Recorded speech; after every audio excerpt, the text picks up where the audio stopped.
Hello दोस्तों, स्वागत है आज के न्यू वीडियो में। आज हम लोग बात करने वाले हैं ग्लेज़ में सक्सेस होने का, सफल होने का 10 नियम के बारे में, 10 रूल्स के बारे में जानेंगे जिससे हम ग्लेज़ में जल्दी मतलब कि फ़ास्ट तरीके से ग्रो हो सकते हैं, यानी कि अपने टीम को बढ़ा सकते हैं, अपना इंसेंटिव को बढ़ा सकते हैं। तो ऐसे 10 नियम के बारे में जानेंगे, 10 रूल्स के बारे में जो अपने ऊपर, अपने डाउनलाइन्स के ऊपर लागू करके अपने टीम को बढ़ा सकते हैं 10 नियम का फॉलो करके। तो चलिए वो कौन से नियम है ग्लेज़ में, 10 नियम के बारे में आज लोग जानेंगे कि किस प्रकार से इन 10 नियम का यूज़ करना है ग्लेज़ trading India private limited company में। तो अगर आप वीडियो पर नए हैं तो वीडियो को लाइक और चैनल को सब्सक्राइब कर लें ताकि हमारा अगला वीडियो आप तक तुरंत पहुंच जाए। तो चलिए शुरू करते हैं, जानते हैं ग्लेज़ में सक्सेस होने का 10 नियम के बारे में। ग्लेज़ में सफल होने के 10 नियम अभी आपको बहुत बारीकी तरीके से समझाऊंगा किस प्रकार से ग्लेज़ में सफल होने के 10 नियम को फॉलो करना है, यूज़ करना है। तो पहला पॉइंट है कि अपने सिस्टम और कंपनी के ऊपर भरोसा करना पड़ेगा। जहाँ भी गए हैं, जिस भी कंपनी में गए हैं, चाहे वो ग्लेज़ हो या फिर कोई भी कंपनी हो, अपने किसी भी कंपनी में गए हैं, मान के चलिए ग्लेज़ में ही गए हैं, तो अपने सिस्टम और कंपनी के ऊपर भरोसा करना होगा। यानी कि आप जिस भी सिस्टम को फ़ॉलो करने के लिए बोला जाएगा आपके अपलाइन के द्वारा, सीनियर अपलाइन के द्वारा, उस सिस्टम को फ़ॉलो करना पड़ेगा, कंपनी के ऊपर विश्वास करना पड़ेगा, प्रोडक्ट के ऊपर विश्वास करना पड़ेगा, ट्रेनिंग, मीटिंग्स के ऊपर विश्वास करना पड़ेगा, सीनियर अपलाइन अपने अपलाइन के ऊपर विश्वास करना पड़ेगा। तो पहला पॉइंट यही है कि अपने सिस्टम और कंपनी के ऊपर भरोसा, विश्वास करना पड़ेगा। दूसरा पॉइंट है काबिलियत डालनी पड़ेगी। यानी कि पहले के समय में आप डरते थे, लेकिन डरने का काम तो मतलब कि पीछे रह जाएँगे। डरने का काम मोल बोले तो हिजड़ों का होता है, डरना नहीं है। काबिलियत डालनी पड़ेगी, यानी कि आप अप्रोच करेंगे तो आपके अंदर काबिलियत आएगी। ट्रेनिंग मीटिंग लेंगे तो भी आपके अंदर ज़्यादा काबिलियत आएगी। तीसरा पॉइंट है कि अपने सपनों पर विश्वास करना पड़ेगा। जो भी आपने सपने बनाए हैं, वो हकीकत में बनाए हैं या फिर डुप्लीकेट बनाए हैं, इसके ऊपर विश्वास करना पड़ेगा कि मेरा सपना जो हकीकत है और हम इसे इस दिन, इस तारीख को हम पूरा करेंगे। तो आपके ज़्यादा विश्वास रहेगा।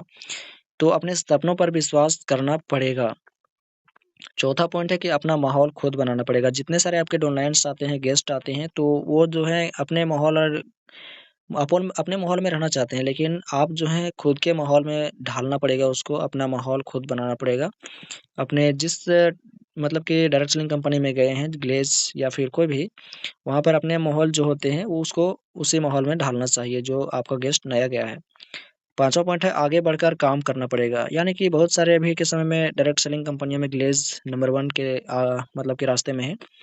तो वहाँ पर भी अभी के समय में कॉम्पिटिशन चल रहा है ग्लेज़ में कि हम आगे बढ़ें, हम आगे बढ़ें। तो आपको भी आगे बढ़ के चलना पड़ेगा, यानी पीछे रहेंगे तो आप पीछे ही रह जाएँगे।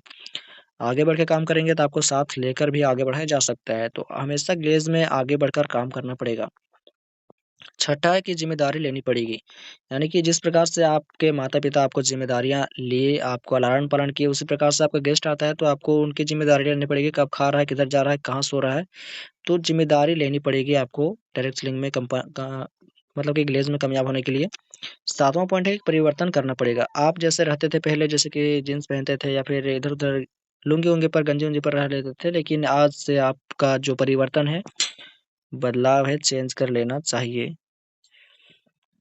और 8वां पॉइंट है किसी एक सफल इंसान के पद चिन्हों पर काम करना पड़ेगा और उसकी बात माननी पड़ेगी। यानी कि जो भी आपका अपलाइन है या फिर सीनियर अपलाइन है, किसी को भी एक को पकड़ लेना है और वो जो बताते हैं उन्हीं के कहने पर आपको भी काम करनी है, और जैसे वे कामयाब हुए हैं वैसे आपको भी कामयाब कर देंगे। तो सफल इंसान के सभी बातों को मानना चाहिए, चाहे वो आपका अपलाइन हो या फिर आपका सीनियर अपलाइन।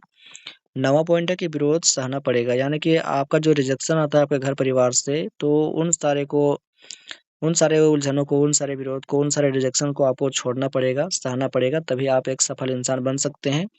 10वां पॉइंट है समय-समय पर कठोर निर्णय लेना पड़ सकता है। यानी कि मतलब कि ऐसे कदम उठाने भी पड़ सकते हैं कि आपको करना है तो करना है, या फिर जिसको नहीं भी अप्रोच करना रहेगा उसको भी करके बुलाना है, क्योंकि आपको बनना है, अपने सपनों को पूरा करना है, तो आपको समय-समय पर कठोर निर्णय भी लेने पड़ेंगे। आपको कुछ करना भी पड़ सकता है, यानी कि आपकी टीम को बढ़ाने के लिए आप अपनी टीम में कुछ प्रोग्राम भी कर सकते हैं, अपनी टीम को मोटिवेट कर सकते हैं, मीटिंग्स, ट्रेनिंग के बारे में अधिक जानकारियाँ दे सकते हैं। ग्लेज़ में सक्सेस होने के यही बस 10 राज थे, 10 नियम थे। ये नियम को अपने दोस्तों के साथ भी शेयर करें जो ग्लेज़ में काम कर रहे हैं। तो अभी आपने जाना कि ग्लेज़ में किस प्रकार से अपने सिस्टम के अनुसार काम करना चाहिए, अपने डाउनलाइन्स को भी वही सिस्टम के अनुसार चलना सिखाना चाहिए, और फिर ग्लेज़ में किस प्रकार से रहना चाहिए और किस प्रकार से क्या करना चाहिए, आपने इस वीडियो में देखा और समझा, और बहुत बारीकी तरीके से मैंने आपको बताया भी किस प्रकार से हम ग्लेज़ में जल्दी सफल हो सकते हैं। और इन सारे तरीकों को अगर आप फॉलो करते हैं, इन सारे नियम को रूल्स को आप फॉलो करते हैं, तो ग्लेज़ में आपको ज़्यादा दिन नहीं लगेगा सक्सेस होने में, आप बहुत जल्दी कामयाब हो जाएँगे। आप यहाँ से अर्श से लेकर फर्श तक पहुँच सकते हैं, जल्दी से ग्रो कर सकते हैं, अपनी टीम को बढ़ा सकते हैं, अपने इंसेंटिव को बढ़ा सकते हैं। तो इन जितने सारे 10 नियम थे, इन सभी को फॉलो कीजिए और अपनी टीम को बढ़ाइए। ये वीडियो आप सभी को कैसा लगा आप कमेंट करके बताएं। वीडियो को लाइक करें, चैनल को सब्सक्राइब करें और साथ ही इस वीडियो को अपने ग्लेज़ के परिवार के पास शेयर भी करें, ताकि वो भी इस वीडियो से कुछ सीख समझ सके और इन नियम का पालन कर सके। चलिए मिलते हैं अगले वीडियो में, तब तक के लिए जय हिंद, जय भारत।